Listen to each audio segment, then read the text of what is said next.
दोस्तों, this is सागिर। आप देख रहे हैं क्विक योर सपोर्ट, बातें ज्ञान की जो आपको काम आए। आइए दोस्तों, बात करते हैं भारत की बेरोजगारी और बेरोजगारी की वजह से जो बेरोजगार लोग आत्महत्या कर रहे हैं उसकी पूरा एनालिसिस, पूरा जानकारी इस वीडियो के अंत तक बने रहिए हमारे साथ। आइए दोस्तों, जानते हैं शॉर्ट में क्या है बेरोजगारी। जब किसी देश में काम करने वाले मजदूरों की संख्या बढ़ जाती है और काम का मिलना घट जाता है तो ऐसे सिचुएशंस में बेरोजगारी की समस्या पैदा होती है और आर्थिक समस्याओं का सामना लोगों को करना पड़ता है। दोस्तों, जहां तक मुझे लगता है कि किसी भी देश की जीडीपी यानी ग्रोथ डोमेस्टिक प्रोडक्ट किसी भी देश की सेहत को मापने का एक बहुत ही बेहतर जरिया है। भारत की जीडीपी की बात करें तो प्रत्येक 3 महीना में इसकी गणना की जाती है। आइए दोस्तों, बात करते हैं जीडीपी की थोड़ी सी इतिहास के बारे में। अमेरिका के एक अर्थशास्त्री साइमन ने 1935 से 1944 के बीच में इस शब्द को बनाया था जिसका नाम था जीडीपी। किसी भी देश की जीडीपी उस देश की एग्रीकल्चर यानी कृषि, मैन्युफैक्चर यानी प्रोडक्शन और सर्विस यानी सेवा के मार्केट वैल्यू पर डिपेंड करती है। GDP is directly proportional to the unemployment. That means किसी भी देश की जीडीपी जब घटती है तो उस देश की अनएम्प्लॉयमेंट रेट जो है वो बढ़ती है और जब जीडीपी बढ़ती है तो अनएम्प्लॉयमेंट रेट घटती है। पिछले 4 सालों से भारत की जीडीपी जो है वो लगातार घट रही है। इसका ये मतलब है कि भारत की जो बेरोजगारी है यानी अनएम्प्लॉयमेंट रेट जो है वो हमेशा बढ़ती आ रही है। आज की अगर बात करें तो भारत की अनएम्प्लॉयमेंट रेट 11% तक पहुंच चुकी है। दिसंबर 2019 में भारत की जो अनएम्प्लॉयमेंट रेट थी वो 7.7% थी। भारत में अनएम्प्लॉयमेंट का बढ़ना इसका एक और भी कारण है, जीएसटी। जी हाँ, विदेश से आने वाली कंपनियां जो भारत में इन्वेस्ट करती हैं उन पे अधिक सर्विस चार्ज लगाने से इन्वेस्ट बहुत कम कर रही है। इससे भारत के लोगों को रोजगार उपलब्ध नहीं हो पा रहा है।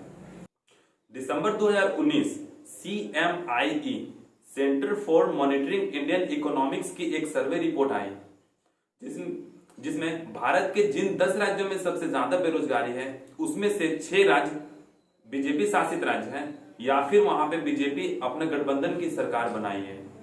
हरियाणा, हिमाचल प्रदेश, बिहार, झारखंड, यूपी और त्रिपुरा ये बीजेपी शासित हुए राज्य हैं जहां पे सबसे ज्यादा बेरोजगारी देखी गई है। इन राज्यों में सबसे ज्यादा बेरोजगारी देखी गई है यानी 31.2% बेरोजगारी देखी गई और इन आंकड़ों में सबसे ज्यादा बेरोजगारी त्रिपुरा में देखा गया है। वहां पे 28.6% तक की बेरोजगारी देखी जा चुकी है। दोस्तों, भारत के कुछ ऐसे भी राज्य हैं जहां पे बहुत कम बेरोजगारी देखी जा चुकी है। कर्नाटक, असम, मेघालय ऐसे भी राज्य, ये राज्य हैं जहां पे 0.9% से 1% तक की बेरोजगारी देखी गई है। नेशनल क्राइम रिकॉर्ड ब्यूरो यानी NCRB की मुताबिक यानी उसकी सर्वे के रिपोर्ट के अनुसार साल 2018 में प्रत्येक एक दिन में 30 से 35 बेरोजगार सुसाइड किया है यानी प्रत्येक 2 घंटे में एक बेरोजगार सुसाइड कर रहे हैं। क्या है NCRB? National crime record bureau गृह मंत्रालय के अंतर्गत आने वाली एक संस्था है और ये संस्था देश भर में अपराध से जुड़ी जानकारी जारी करती है। NCRB 2018 के सर्वे के आंकड़े बताते हैं कि भारत में खुदकुशी के मामले 3.6% बढ़ी है। NCRB रिपोर्ट के अनुसार 2018 में 1,34,516 लोगों ने सिर्फ आत्महत्या से मरे थे, जिसमें से बेरोजगारी से सुसाइड करने वाले लोगों की संख्या 10,936 थे। खेतों में काम करने वाले किसान करीब 10,349 लोग आत्महत्या किए थे। वहीं दोस्तों, अगर 2017 की बात करें तो 1,29,900 के करीब आत्महत्या के मामले दर्ज हुए थे, जिसमें से बेरोजगारी से तंग आकर के सुसाइड करने वाले युवकों की संख्या 13,000 के करीब था और खेतों में काम करने वाले किसानों की संख्या 12,200 के करीब था। अगर दोस्तों भारत की साक्षरता की बात करें यानी लिटरेसी की बात करें तो अभी भारत में यानी 2019 की जो सर्वे की रिपोर्ट आई उसमें 69.1% लोग शिक्षित हैं यानी करीब 70% लोग जो है वो एडुकेटेड हैं और 30% लोग जो है वो अनएडुकेटेड हैं। आइए दोस्तों, बात करते हैं कुछ ऐसे देशों के बारे में जहां पे अनएम्प्लॉयमेंट रेट सबसे कम है। कंबोडिया, कतर, थाईलैंड, टोंगा ये कुछ ऐसे देश है जहां पे बेरोजगारी दर 1% से लेकर के 0.3% के बीच है। आइए दोस्तों बात करते हैं कुछ ऐसे देशों के बारे में जहां पे सबसे अधिक अनएम्प्लॉयमेंट रेट है। जी हाँ, उस लिस्ट में सबसे ऊपर अगर किसी देश का नाम है तो वो है बुर्किन फासो। बुर्किन फासो, दूसरा में है सीरिया, तीसरे में है सेनेगल और चौथे में है केन्या।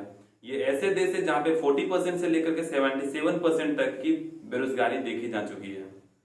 दोस्तों मैंने जो अभी आंकड़े आपको बताए हैं, ये आंकड़े सरकारी संस्थाओं के द्वारा जारी किए गए आंकड़े हैं। ये आंकड़े ये भी बताते हैं कि हर साल भारत में 1 करोड़ 20 लाख लोग नए नौकरी के लिए तैयार होते हैं और भारत में करीब 4.5 करोड़ लोग नौकरी की तलाश में बेरोजगार भटक रहे हैं। लेकिन श्रम विभाग यानी भारत का जो श्रम विभाग ये आंकड़े देती है, सरकार के द्वारा वो भी आंकड़े देने के लिए बंद करवा दिया गया है। यानी अब हमारे देश के युवाओं को पता ही नहीं चलेगा कि कितने लोग बेरोजगार हैं और कितने लोग रोजगार हैं। आप इस वीडियो में देख सकते हैं। दिल्ली से आ रही है। मोदी सरकार के एक फैसले के बाद अब देश के सामने बेरोजगारी के आंकड़े नहीं आएंगे। दरअसल सरकार ने बेरोजगारी के आंकड़े बताने वाले सर्वे को ही बंद करा दिया है।